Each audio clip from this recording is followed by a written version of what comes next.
안녕하십니까. 관리번호 15번입니다. 지금부터 구상형 1번 답변 시작하도록 하겠습니다.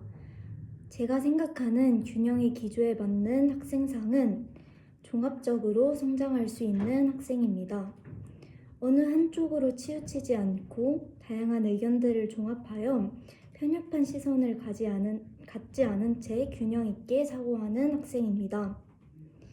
이러한 학생상을 기르기 위해 교사로서 실천할 수 있는 방안을 수업 측면과 생활 지도 측면으로 나누어서 답변 드리도록 하겠습니다. 먼저 수업 측면에서 저는 국어에서 토론 수업을 진행할 것입니다. 토론 수업에서는 찬성 측, 반대 측, 주장과 근거를 들어보고 판정하는 활동을 하게 됩니다. 이러한 활동을 통해 여러 기준에 따라 사고하고 판단함으로써 종합적인 사고 능력을 키울 수 있을 것입니다. 다음으로 생활지도 측면에서 답변 드리도록 하겠습니다. 저는 학급 회의를 주기적으로 개최하겠습니다. 학급 상황에서 다양한 문제가 발생할 수 있다고 생각합니다. 이러한 문제가 발생하였을 때 먼저 친구들끼리 해결해 본 다음 선생님께 와서 그 문제를 한 다음 그 뒤에 선생님도 판단해 봤을 때 이것이 중대한 문제라고 생각되었을 때 학급 회의의 안건에 올려서 다 같이 생각할 수 있도록 하겠습니다. 이 과정에서 학생들은 다양한 의견을 들어보고 종합해 결정하는 능력을 키울 수 있겠습니다. 이상입니다. 다음으로 구상형 2번 답변 시작하도록 하겠습니다. 우선 따뜻한 말을 주고받은 경험에 대해서 답변해 보도록 하겠습니다. 테니스 대회를 나가게 되었을 때 저희 학교에서 정해진 학생의 명수에 따라서 학교 대표로 출전할 수 있는 기회를 가지게 되었습니다. 그 과정에서 한 학생이 굉장히 많은 노력을 함에도 불구하고 학교 대표 선발 과정에서 떨어져 우울해하고 있는 그런 친구를 보았습니다.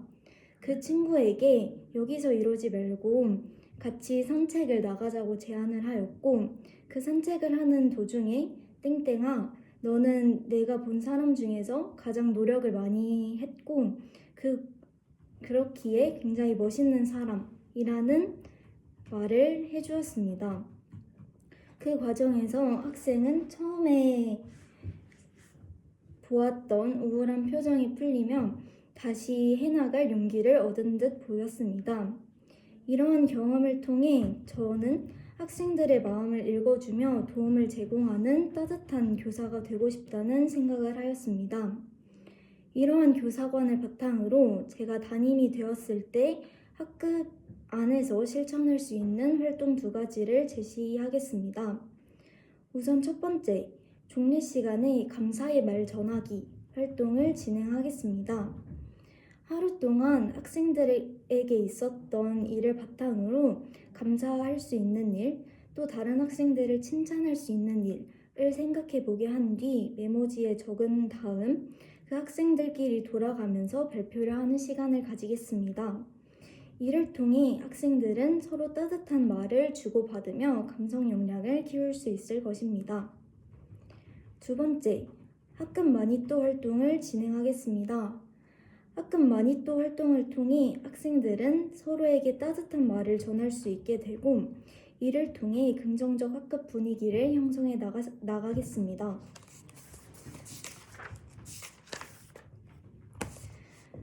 마지막으로 구상형 3번 답변 시작하도록 하겠습니다. 그림에서 찾을 수 있는 교육적 시사점은 다음과 같습니다. 학부모의 의사소통이 중요하다는 것입니다. 이를 통해 담임으로서 실천 방안 2가지는 다음과 같습니다. 첫 번째, 학부모 상담 주간을 운영하겠습니다. 학부모와의 상담 주간을 운영하며 학부모와 주기적으로 소통할 수 있는 창구를 열고 대면 상담, 전화 상담을 통해 의사소통을 하며 학급에서 있었던 일을 학부모와 공유하도록 하겠습니다. 두 번째, 학급에서 문제가 발생하였을 때 관리자, 동료교사 선생님들과 협력함을 요청하겠습니다. 학급에서 발생하는 문제들을 찾아가 고민을 말씀드리고 해결 방안에 대한 조언을 구하겠습니다. 이를 통해 더 나은 해결책으로 학생들에게 더 나은 교육적 방안을 제공해 줄 수 있을 것입니다. 이상입니다. 즉답형 1번 문항 잠시 생각한 시간을 가진 뒤 답변하도록 하겠습니다.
즉답형 1번 문항 답변 드리도록 하겠습니다.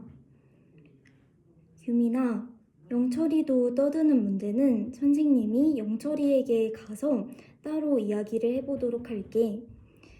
지금 선생님은 규민이한테 이야기를 하는 거야. 규민아, 수업에 왜 집중을 못하고 있을까? 특별한 이유가 있니? 아, 그렇구나. 그런데 지금은 무슨 시간이지? 수업 시간이지. 수업 시간에는 어떻게 행동을 해야 할까? 수업 시간에는 수업 시간인 만큼 집중을 해야겠지. 규민이도 함께 다른 친구들과 마찬가지로 집중을 한번 해보자 라고 말할 것입니다. 이렇게 말한 까닭은 다음과 같습니다. 우선 첫 번째, 규민이가 규민이의 잘못을 회피하는 것을 방지하기 위함입니다. 규민이가 영철이도 떠든다고 말하는 것은 자신의 행동을 회피하는 것이라고 생각하였습니다. 이런 규민이의 마음을 읽어 영철이도 따로 지도할 것임을 분명히 해 규민이에게 잘못을 말하고 있는 상황임을 확실히 하겠습니다. 다음으로 교육적 의도는 다음과 같습니다. 규민이 교육적 의도에 대해서 다시 말씀드리겠습니다. 첫째, 규민이에게 질문을 통해 규민이가 스스로 사고할 수 있는 힘을 기르도록 하였습니다. 교사가 문제의 상황이나 해결 방안을 직접 제시해 줄 수도 있겠지만 그렇지 않고 규민이가 스스로 사고하는 것을 통해서 스스로 행동에 대해서 생각해 보고 행동을 변화시킬 수 있는 힘을 기르도록 하였습니다. 두 번째, 이상입니다.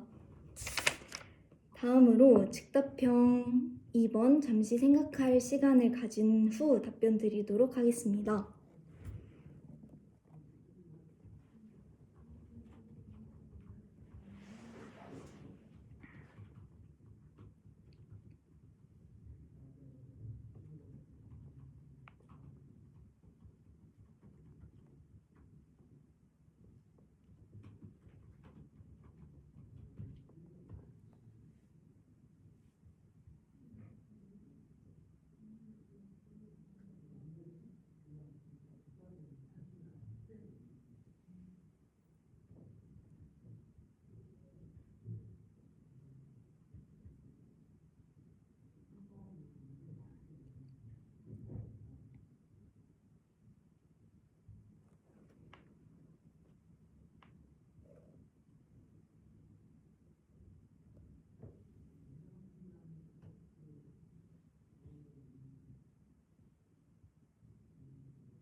식답형 2번 문항 답변 드리도록 하겠습니다. 우선 교육 실습 중 인상 깊었던 경험에 대해서 답변 드리도록 하겠습니다. 교육 실습 중 저희 반은 수학 교과에 대해서 굉장히 어려워하는 친구들이 많은 반을 맡게 되었습니다. 그 중에서 한 학생이 유독 수학에 대해서 자신감이 없고 자기 자신이 수학을 잘 하지 못할 것이라는 생각을 가진 학생이 있었습니다. 저는 수업 시간에 순회지도를 할 때 그 학생에게 가장 먼저 다가가 어려운 점이 있는지 물어보고 또 잘 이해가 되지 않는 부분을 추가적으로 설명해 주었습니다. 수업 시간에만 그치는 것이 아니라 점심시간, 쉬는 시간 등을 활용하여 학생과 함께 수학 문제들을 같이 풀어보는 시간을 가지었습니다. 그 결과 한 달간의 교육 실습이 끝나고 마지막 날 학생이 이렇게 편지를 써주었습니다. 선생님 덕분에 수학 공부를 하는 것이 재밌어졌고 그 다음에 수학을 잘 풀 수 있게 되었다는 편지였습니다. 이런 경험을 바탕으로 교사에게 여러 가지 역량이 필요하다고 생각하였습니다. 그중 첫 번째는 학생에게 맞춤형 학습을 지도할 수 있는 수업 지도 역량입니다. 학생에게 부족한 점을 파악하고 어떻게 하면 그 학생이 더 이 개념을 잘 이해할 수 있는지 아는 것이야말로 교사에게 필요한 역량이라고 생각합니다. 두 번째, 에듀테크 활용 역량입니다. 저는 에듀테크를 통해서 학생에게 부족한 부분이 무엇인지 보충해 줄 수 있었고 또 여러 수학 교구를 사용하여 학생의 이해를 도울 수 있었습니다. 이런 에듀테크와 다양한 교구를 활용하는 역량은 학생들이 개념이나 학습이 더 쉽게 이루어질 수 있도록 하는 도구라고 생각합니다. 교사는 이러한 교구와 에듀테크 등을 활용하여 수업에 적용할 수 있어야 한다고 생각합니다. 교사로서의 실천 계획은 다음과 같습니다.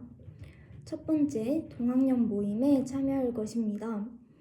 동학년 모임의 선생님들과 이야기를 나누며 그 학년 학생들이 교육적으로 어떤 수준에 도달해 있는지 확인하고 또 어떤 의개념을 가질 수 있는지 다양한 관점을 나누는 것을 통해 학생들을 더 잘 이해할 수 있도록 하고 어떻게 지도해야 되는지 해안을 얻을 것입니다. 두 번째, 다양한 에듀테크와 교구를 직접 개발하고 싶습니다. 학생들에게 학습을 도와줄 수 있는 에듀테크와 도구를 직접 개발함으로써 저 또한 교사로서의 역량을 키워나가고 싶습니다. 감사합니다. 이상입니다.